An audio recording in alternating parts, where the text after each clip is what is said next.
चला मुलांनो, आपण आज काय बघणार आहोत, सम ऑफ नॅचरल नंबर्स म्हणजे काही संख्यांची बेरीज.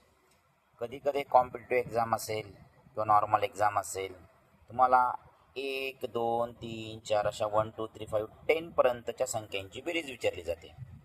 मग या एवढ्या नंबरची सम करताना तुम्ही 10 + 9 + 8 असं करत बसणार का? नाही, याच्यात आपला खूप वेळ जातो. मग काय करायचं, यासाठी मी तुम्हाला एक मास्टर फॉर्म्युला देणार आहे.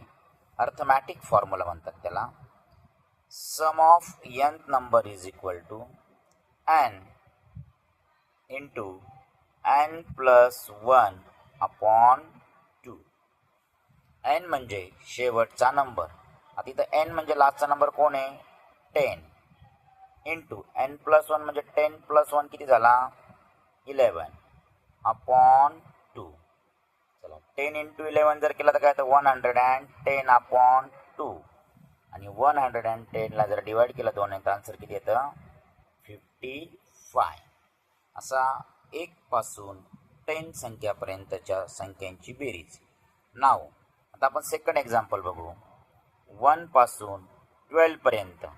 मग इथे तुम्ही फॉर्म्युला तोच, n इंटू n + 1 अपॉन 2. नाव n किती आहे? 12 इंटू 12 + 1 13 डिवायडेड बाय 2.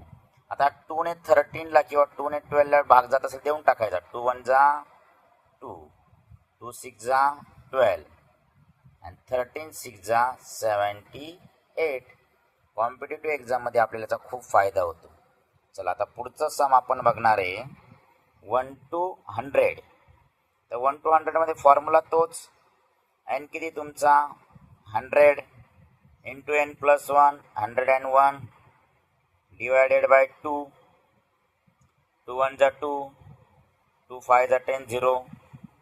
तुम्हाला काढायचं 15 इंटू 101. जे आन्सर येईल ते तुम्हाला इथे लिहून टाकायचं आहे. चला, 15 इंटू 101 आपण करून बघूया किती येतं. 101 इंटू 15 505. तर बेरीज आहे तुमची 5050. 1 to 100 संख्यांची बेरीज. नाव आता आपण बघणार आहे 1 to 1000.